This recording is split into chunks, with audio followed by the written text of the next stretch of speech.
why we're here. Dig South connects leading global brands to the fastest, smartest, scalable startups in the region. And a couple of years ago, I guess Alex and I met briefly, and he's been to Dig South before, our moderator today.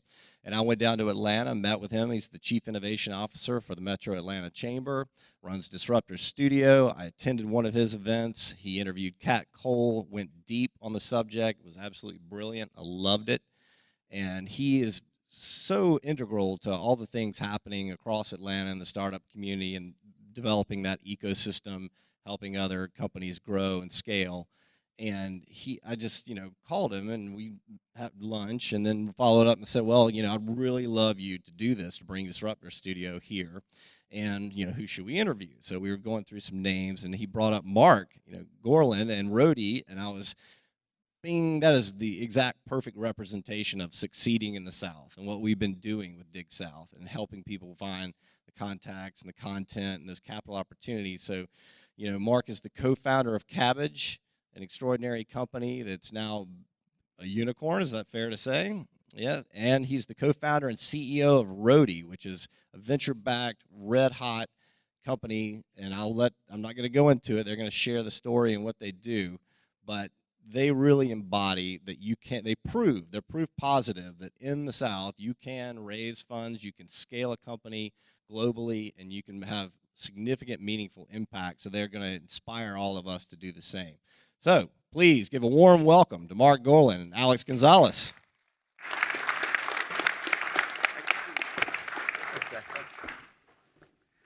All right, good morning. Hello. Good morning. And if I'm too loud for you King Street visitors, I am sorry, but we're here at Dig South now. We're going to have a great conversation. Marc, good morning. Good morning. Great to come up to Charleston to see you, even though we're a few miles away in Atlanta. That's true. But that's fantastic. I've never been here before. I love your town. It's been so awesome.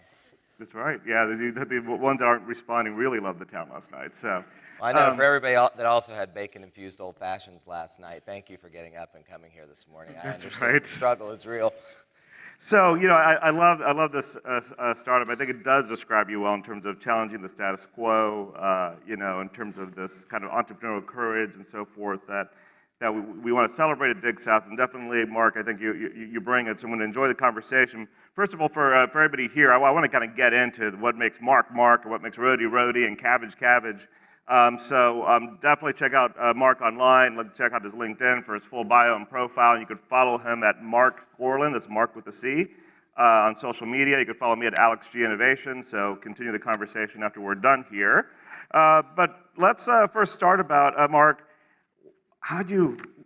what made you want to become an entrepreneur? I sort of came into it from my dad. He had been starting biotech companies for long before I was born. And so coming out of school, he sort of gave me this idea, much to the chagrin of my friends' parents, that, go find a deal, don't get a job. I'm not sure what that means, but all right. So it really started with my dad, who I watched multiple times come up with these ideas and to get a few people around it who cared about it. And then you sort of create this movement of people, and then it creates a company. And then all of a sudden, a lot more people are caring about it than did up front. And that tends to be what happens with a lot of them. Yeah. And it's interesting. You're so much when we talk about entrepreneurs well, first of all, in terms of like Roadie and Cabbage, do you consider them tech companies or customer experience companies? How do you even think about them? They're companies that have technology that serve a group of customers that in some ways are underserved. I mean, Cabbage took on, for those of you who don't know, sort of the fastest automated way for a small business to get loans on the planet. But big banks aren't giving money. They're giving $2 and $5 million loans to huge companies that really don't need it. If you need 50 grand for your small business or your hair salon or your flower shop, it's just not really available. So we took out to take all this data that was online, bring it in, and in 7 minutes, not just underwrite you, but actually have funding in your account. Fastest way to get money on the planet. And it just was unheard of. But we started with eBay sellers, and which is sort of our anchor tenant in there, and gradually got to all small businesses. But it helped those folks. Roadie is another way of, and we'll talk more about it, but just utilizing this asset that's all of us that drive all these places all the times and try to get other trucks off the road and get people's stuff faster and friendlier to them. And interesting the way you talk about the companies too. You are not a you did not grow up a coder, or your degree is from UGA is what? Yeah, I'm a journalism major in newspapers from the University of Georgia. So how did you go from journalism to being, the founder of tech unicorns and a tech entrepreneur? I actually, the liberal arts degree and journalism in particular has been great. Again, I guess some advice from my dad. I was like, well, what should I major in? He's like, well, journalism's good, and I like to write. And the whole thought is, it is such a lost art, the written and the spoken word, and storytelling in particular, of how you get, your ideas into everybody you're trying to sell when you try to do these crazy things. It could be your first employees, it could be investors, it could be customers, it could be vendors to give you a break, whoever you're trying to sell. And it's sort of lost. And to some degree, you can spend money and buy lawyers and accountants and all that, but the ability to connect with people and make them get on your team is pretty valuable. So I wouldn't trade the degree for anything. And it's interesting, you mentioned storytelling, as we've talked before. That's an initial investment for you in a company, right? I mean, how do you invest in storytelling to grow your companies? It's super important because if you think, I feel sorry for venture capitalists in a way, because they must have done something in a former life that people didn't like them, because they're confined to this PowerPoint purgatory every day where they've got to watch all these bad slides. And we found it with Cabbage, we were getting no success in saying, okay, small businesses need money, we can do it automated, and look, all the charts go up this way, and until we came up with Bill, and Bill was this small business owner that couldn't catch a break. And he went to all these banks, and it's too much people and paper and faxes and time. The banks wouldn't pay him attention because the banks were named Rich, and it was these little cartoon characters, literally. And explaining Bill's struggle, you started to feel for Bill, and then you're like, there's a lot of Bills out there. And that's really just a more elegant way of showing what the size of your market is, but you personalize it within a story. Roadie was my story to do it, but with that, then people see their own within there versus just giving a deck about this technology needs to do this. You got to start back with the customer and what it's doing. Absolutely great. Well, let's start getting a little bit into particularly your two most recent companies. Start a little bit with Cabbage. You talked about what that is a little bit. Mm-hmm. Incredible success. I mean, I think to me, if you want to talk about a great example of just the growth of fintech here in the South, Cabbage is really the story to talk about. First of all, we got to start with the name, which, by the way, it's Cabbage with a K. So how did you develop the name? And maybe it was on King Street, at Prohibition, or maybe not, or was it close to that? It was a bar. Exactly. But yeah, it's funny. Cabbage with a K. My children do not know how to spell cabbage at this point in time properly. My daughter had a spelling test when she was younger and literally misspelled cabbage on it and did it with a K. Nice. So the name came about because you try to come up with something creative and smart, and you also try to come up with something that doesn't cost a lot because you don't have any money. So it turned out at the time that Cabbage with a C cost $100,000 to get the URL, and Cabbage with a K was $4,000.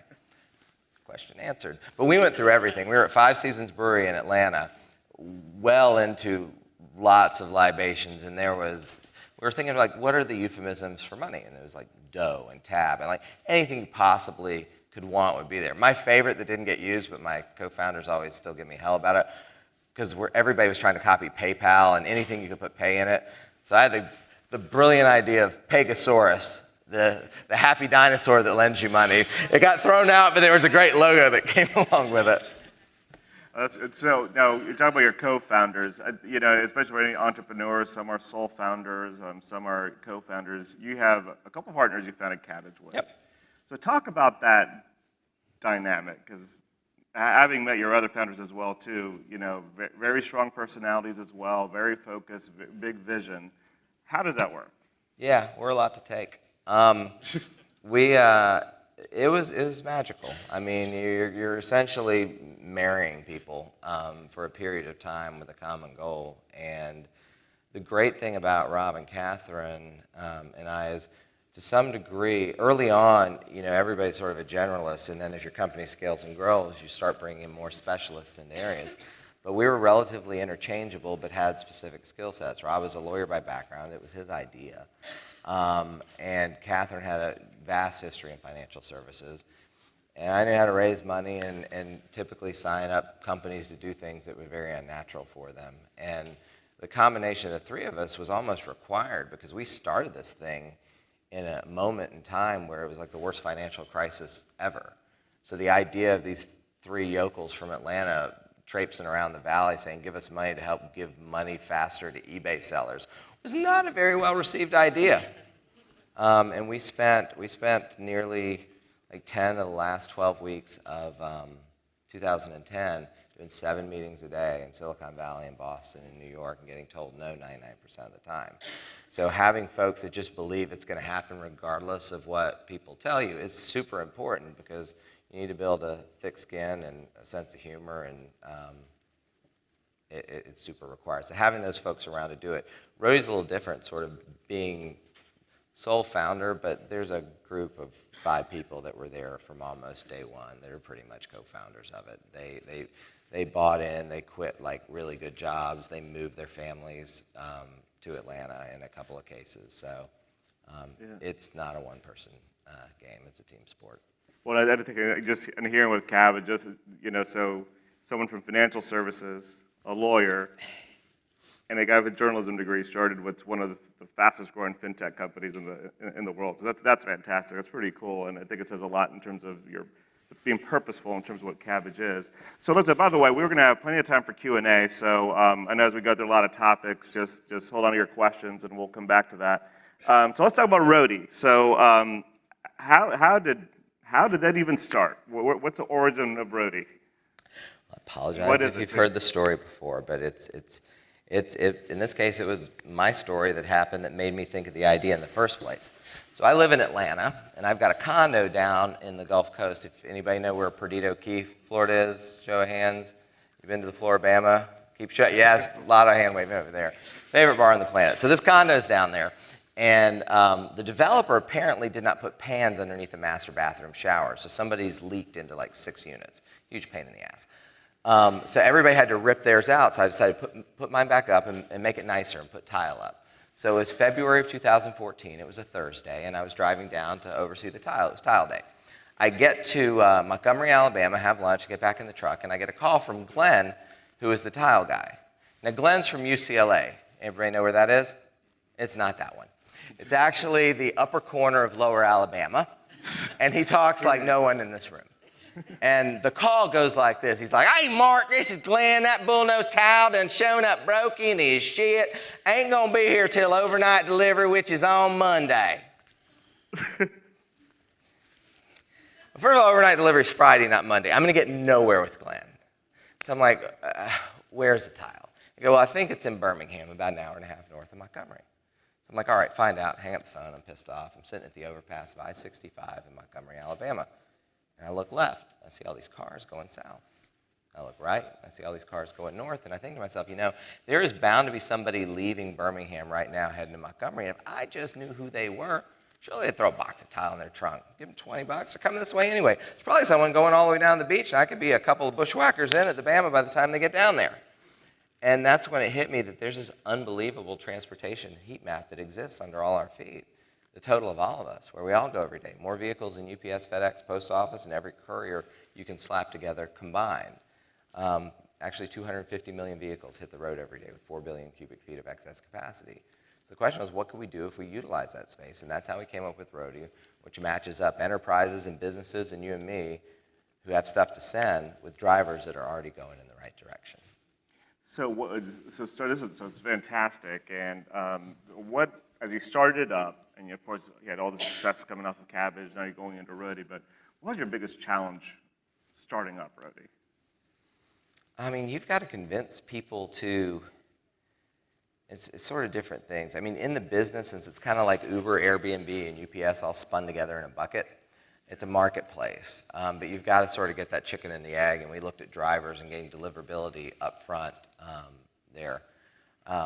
But the equilibrium of the market, it's like, how are we going to keep drivers and senders and everything equal as we go? But up front, it's like, all right, I got to convince some people to like quit real jobs and do this crazy ass thing. And I've got to get money into it. I've got to get legal stuff. I've got to create a story so I can get other people on the bus. whether they're partners or vendors or otherwise. Yeah. So, up front is, that is sort of the hard part. And, the honest part is when you come up with ideas, a lot of times it's hard. Sometimes people are like, that's not going to work. You can't listen to that first. You need to find those constant objections and be able to answer them. But, you got to let a lot of stuff bounce off you. This is where the storytelling aspect becomes so important. It's a story, authentic story that you're telling. And it was easy with the tile story, because every time I tell that tile story, you're probably thinking of what your tile story is right now. Whether it's a kid's jersey you needed to get to the ball field, whether it's a couch you need to get to your mom's house, whatever it is, you've needed to move something, that's your tile story. Mine's just tile. Yeah. And I have Glenn. And I think what's great about that too, it's so people want to classify things right away, right? So I'm sure people are trying to, is this an Uber for that? Is this whatever? And it seems through the stories you make it come to life, which is something new you're bringing to the world. So I think that's a fantastic way in terms of with Roadie, in terms of how you tell its story. Now, there's so many ideas out there. The signal to noise ratio is tough. So you've got to cut through the noise and make people remember it. You might not remember much of what gets set up here. But you'll probably remember that tile story. And you might think about it at some point in time when you've got to move something. And you might have downloaded the app after you walked out of here. Heck, if half of you are on your phones anyway, go ahead and download it now. It's a good time. We'll take a quick break, sponsored by Roadie, for you to download the app. And then follow Marc at Marc Gorlin. All right, so actually, let's change things up here a little bit while they're downloading the Roadie app. We did our team of 20 researchers for this interview. We dug up some stuff on you and on Roadie. This is nothing from college, on the web, and so there is a video of you, or actually of Roadie, that's tied to Jimmy Kimmel. So how in the world? First of all, should we play the video? But how in the world did you get on Jimmy Kimmel? Said something different and let a little bit of my inner redneck come out. Let me set this up, bro. So when we launched Roadie, it's really hard to get like that step function of movement within your company. So after we announced funding, like 3 or 4 weeks later, we already set up to announce a deal with Waffle House, a safe place you can meet up 24 hours a day to exchange your stuff with people if you don't want them coming to your house. That was a big deal at the time. Now that randos are sleeping in all of our houses on Airbnb, it's not such a big deal. But 4 years ago, people were talking about it more. So when we announced the deal with Waffle House, we were on the front page of the business section of the Wall Street Journal. I was doing all these press calls the day we announced it, and it was the last one of the day. It was an intern at abcnews.com. And she was like, well, why in the world did you do this with Waffle House? And I was tired, and my sort of inner redneck came out, and I'm just like, you know what? If you live in the South, you can't throw a dead cat without hitting a Waffle House. I didn't think anything else of it, Had the rest of the day, got some scatter, smother, and covered there, went to bed, woke up in the next morning to my phone blowing up, and this. About what the Waffle House is doing? The Waffle House is teaming up with an app called Roadie to create a new delivery service where you can get anything you want dropped off at a Waffle House. So say you need something delivered, you use the app and you connect with the driver and they drop your package off at the nearest Waffle House restaurant, or it will be covered in syrup and given to you, I guess. I don't know. The founder of Roadie said he decided to partner with Waffle House because if you, quote, live in the South, you can't throw a dead cat without hitting one, which sounds like exactly the sort of person I would want around food. But there are a lot of Waffle House restaurants. There are 1,750 of them in 25 states. The cost for delivery will range between $8 and $200, and they'll get it to you when there's a driver headed in that direction. Or if you need faster service, you can send it Panda Express. Either way, I like that, though. It's a good way to get 2 things done at once. Maybe Kentucky Fried Chicken will start doing laundry. Toss it in the empty bucket and bring it back.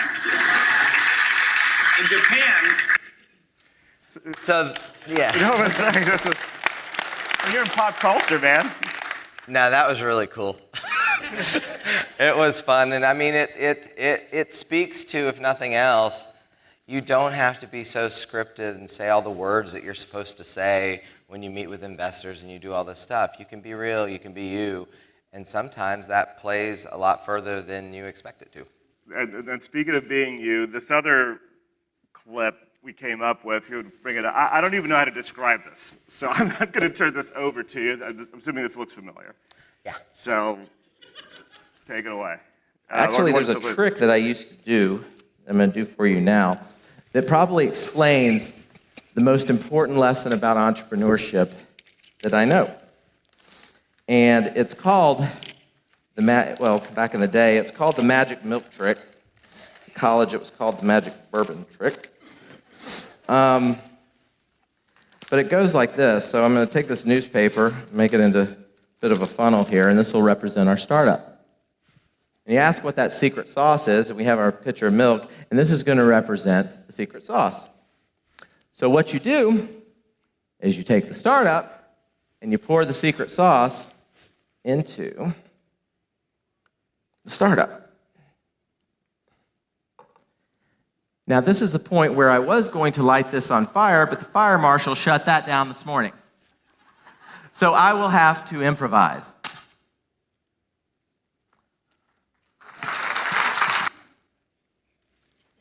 So, magician? Jimmy Kimmel, then magic? Yeah, I did that a lot in high school and college. It led to not a very fruitful dating life. But yeah, that was, I went to UGA, so I did a TEDx up there on magic and, being an entrepreneur and what some of the same things are like. And everybody thinks there's this sort of secret sauce to doing it, and as there was no milk, there is not. It's a combination of curiosity and perseverance, optimism and grit.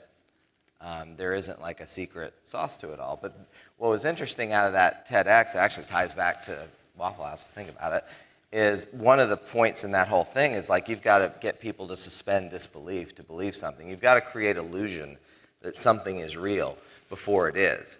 We had just launched the app. Like, there were maybe 500 people that had downloaded it. There was nothing to send. And then we announced this Waffle House thing, which was great on its own, but then that Jimmy Kimmel thing went out, and all of a sudden, this illusion that this is so much bigger, there's so many tens of thousands and hundreds of thousands of people that are within this app, was heard by all these folks, which made them tens of thousands that wanted to come in and download the app, and all of a sudden you had 100,000 downloads a few weeks after that. So the illusion of this being this big thing with Waffle House actually brought people in and made the illusion real. That's great. Now, speaking of illusions, let's bring up the next image here. And I love this because Atlanta, as many of you know, is the capital of hip-hop. It's undisputed. And we love our music, and it's part of our culture. And when you look at us, you just think hip-hop. Exactly, I mean, that would be the natural first thing I would say. At King Street, we were really showcasing that. But Mark, I think that the context of this isn't like, a picture from yesterday. This is this little startup, Roadie. Mm-hmm. Here's Ludacris. So talk about your relationship with Ludacris. Well, Chris is great. So first of all, let's start by that. It's Chris. It's Chris. Okay, go ahead. I think he's on speed dial, right? Not. I might be blocked. I don't know.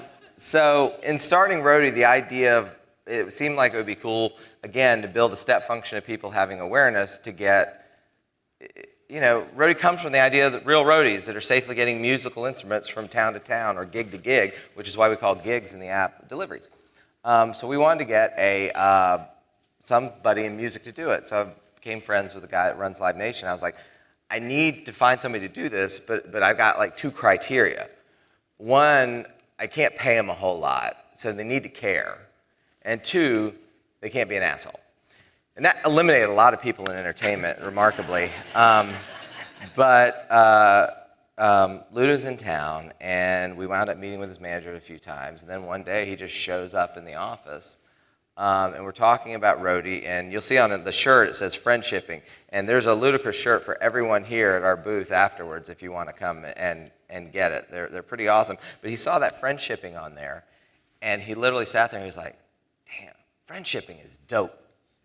There you go. Damn right it is. And then he was like, well, we should do this. And Val down here knew that his favorite tequila was 1942, and we might have had some stashed away in the freezer.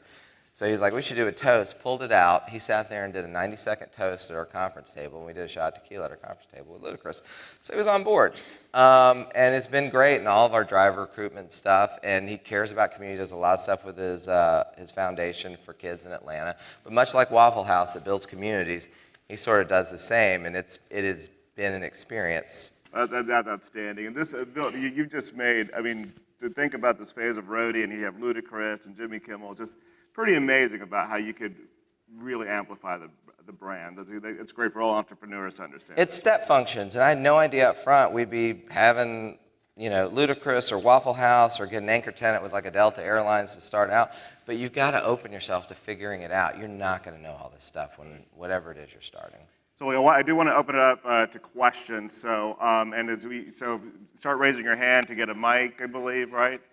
So as you start doing that, just one question, and we'll go over here. Then is kind of this partnership with Ludacris. One of the, I think, the amazing things about Roadie is that you are partnered with some of the biggest brands in the world. Whether it's, you mentioned Waffle House, but Delta, Home Depot. Just you recently formed a partnership with them, Walmart. How does this, again, this little startup, get these partnerships with some of the biggest brands globally? I have like a three-part thing that I constantly say, and it's what you need to do to work with these big companies. I know you're like, okay, yeah, it's easy for you to say that up there, but this is sort of what it is. You got to find somebody there with juice. You got to make somebody care, preferably the same person. You've got to find a small experiment and start there. With Delta, we got in, and all of a sudden the COO heard about this and started liking it. I went in through an investor. I didn't have the relationship up front. But when we started small there, so we deliver, like, think about all the bags that the airlines lose and they need to get out to you in your communities. We do that in over 70 airports with Delta. We do it with United and Southwest. We had Daytona Beach, Florida. 0 to 2 bags a day, most of them going to dudes at Bike Week. But they're like, here's where we want to start, where you will not break anything. And we're like, okay, let's do it. And we did good. And then we went to Phoenix, and we did great. And we went to Charlotte, and we went to Louisville, and 70 more on. Now we're in San Francisco, D.C., Philly, Orlando, Atlanta, which was an act of Congress to get because, like, everybody's there as far as Delta's concerned. And it worked. You've got to find these people and make them care. Home Depot, they just invested in a round that we just closed, but early on, they said no to us a year before they said yes. I mean, not very good listeners. But when we were finally getting to the point where we were gonna try to get them to just use a service and put it on there, one of the people in supply chain there, her name was Erin, and we were sitting in the conference room. She was like, I got to get some paint that night to my house. And I was like, why don't you have Roadie pick it up? She goes, you really want to do a live demo right here in front? Why not? So she does it. We put it up on the screen. She picks her driver. If you remember, like a year and a half ago, a big piece of 85 burned down in Atlanta. It was that day. So she was a little late getting home. Her son was home with her father, and she was redoing his room upstairs, and they had a mattress in the foyer they needed to go in. So her dad comes out. He didn't know what a Roadie is. He just knows this guy, thought it's a friend of hers, bringing paint. Brings it, hands it to him. And he, like I said, no idea it's a Roadie. He's like, thinks it's one of her friends. He's like, come on in, sport. Goes into the house, and he's like, grab a side, and to the mattress. So she gets home, horrified, and sees this Roadie grabbing the mattress and helping take it up to her son's room. So this sense of community that happens within the Roadie app, she called me at 11:30 that night. She spent like 6 months not even answering my phone calls. And she was like, I get it. I see what the community is. You couldn't have told it to me enough times in there, but I get it. And from there, things started to move. You got to make people care to that level. Absolutely, fantastic. So let's get the questions. Where's the first one here? So I had a question touching upon storytelling and creating the illusion before something is real. Mm-hmm. So I just watched the HBO documentary Inventor about Theranos and Elizabeth Holmes, and she was a great storyteller, created great vision. And I'm curious about your thoughts on how you prevent storytelling from getting out of control so that you're not lying and deceiving people and ultimately going to jail. The last part's a key part, I think. It's a good goal. I mean, that was with Theranos. That was something that was like literally like the Holy Grail. Everybody wanted it to be true, and probably did not do enough checking on what it was and what was there. I don't know how much knowledge prior investors had had with her that they had had before, and how much they wanted to check or not. Or sometimes on the investment side, it gets to be such a competition. All of the diligence that when you're having a hard time raising money just goes out the window because it's just a crazy chase. I mean, with the same guy that's been investing in Roadie and Cabbage we've been friends for 20 years. So I receive a level of trust that I don't know what's going to happen, and it's going to be figured out. I mean, you just got to ask questions and verify numbers. I mean, it's like any resume. You just need a fact check. It's like journalism. You got to fact check sometimes, and they didn't fact check enough in that case. And the one thing, before I get the next question here, that I know, having been around Cabbage and Roadie, is the values and the culture that Mark and in the case of Cabbage, as partners with Rob and Catherine, created, I think, also is a part of that. What we say we're going to do is what we do. And so I think that the culture part, which we don't have time to get into today, is really important. Mark does an incredible job with that. Yep. Good morning, gentlemen. First of all, Mark, I want to know, did that purple drink mess you up?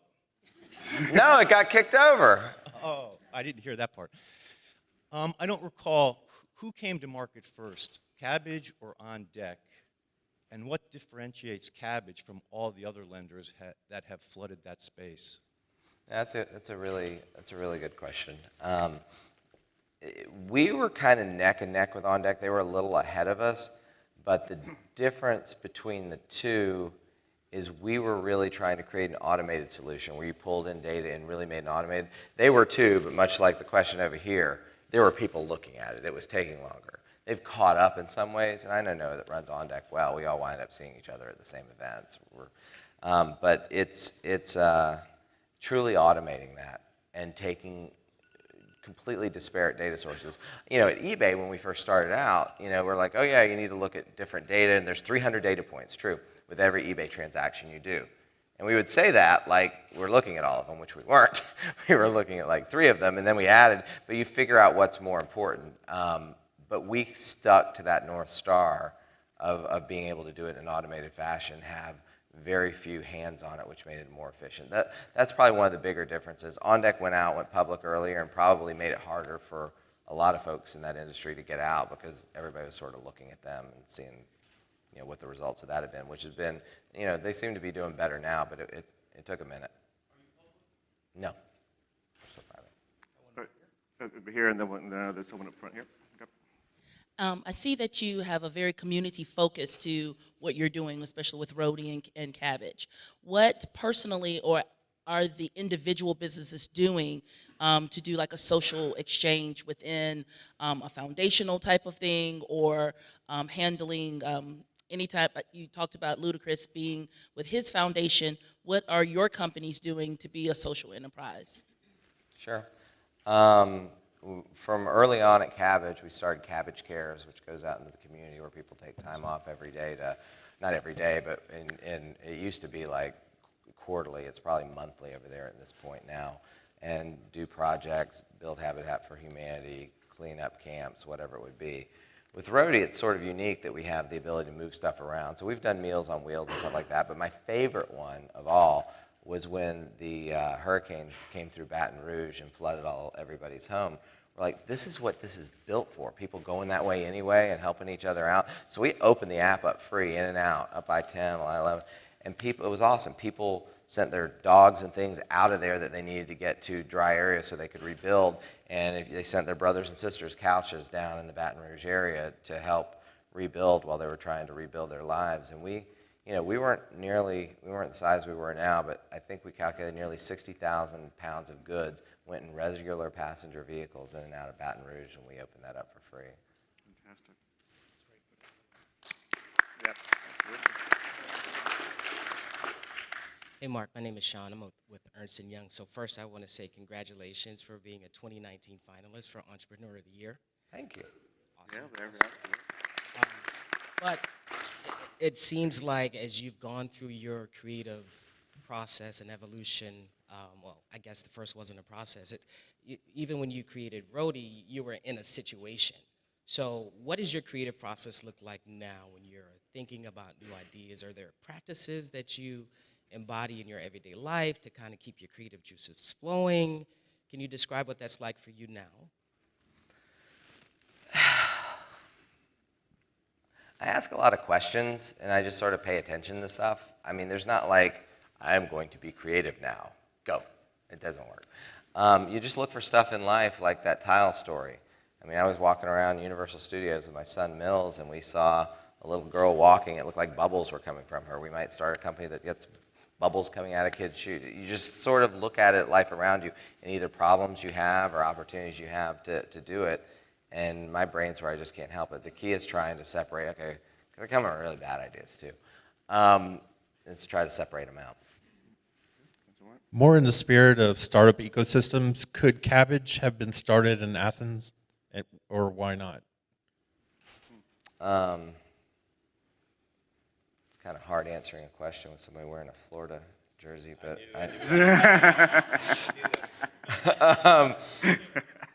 in Athens, sure it could have, but it would have been difficult for reasons of getting the expertise into it as it scaled and grew.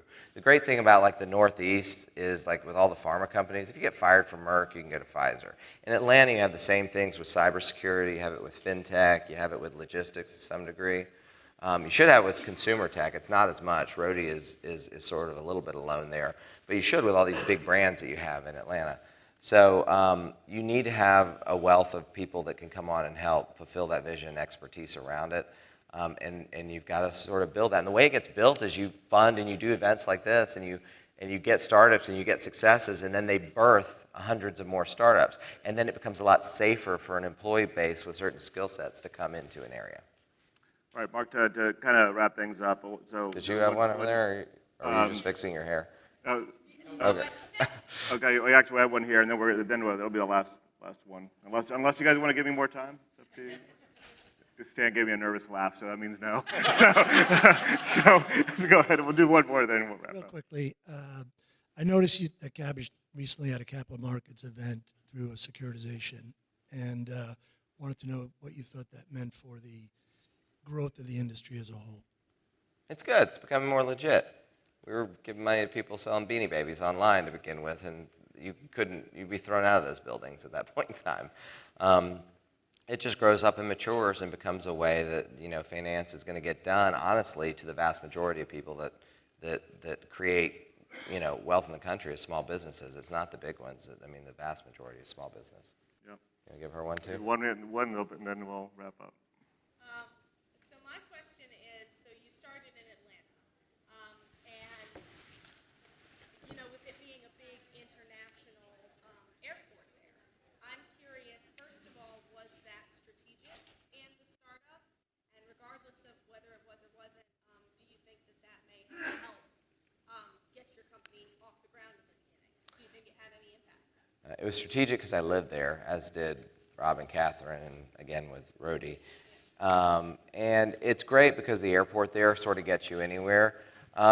We're, here in Charleston and even in Atlanta, you're fighting a little bit of an uphill battle because there's folks out west when you raise money, they break out in this sort of nervous itch like, we need to be close by. I'm like, why? If the coffee maker breaks, it's irrational. Some get over it, some don't. So if you go out there, it's a numbers game. You need to talk to everybody, but figure out who's really never going to get over that and not worry about it. But no, it was where we lived, and it happened to be great for Cabbage with all the fintech expertise there with the Fiservs and the First Datas and all those companies that were there. And it's, and with Roadie as well, there's a lot of transportation stuff. UPS is an investor in us, so a lot of logistics expertise that we can sort of call on. So Mark, just to wrap things up, if, obviously your entrepreneurism is in your blood, but if you were not an entrepreneur, what would you be? A rapper. Actually, what I wanted to be, I don't know how many are old enough to remember, a guy named Louis Grizzard used to write in the Atlanta paper. I wanted to be a columnist. I just wanted to write and put things out there, and people like him, Mike Royko in Chicago, Jimmy Breslin in New York. I love the idea of being able to speak through words to lots of people, and hopefully they like it. So to some degree, I get to do a little of it in what I do right now. But that's what I actually wanted to be until I realized it didn't pay very well, and I needed to come up with something else. Well, considering your company's been featured on Jimmy Kimmel and you're hanging out with Chris, I think you're doing well. So you can follow him at Marc Gorlin with a C, follow him at Alex G Innovation. You can get some very cool Roadie swag right outside at their table. So Marc, thanks so much for being here at Dig South. Hey, thank you all for having me. I really appreciate it.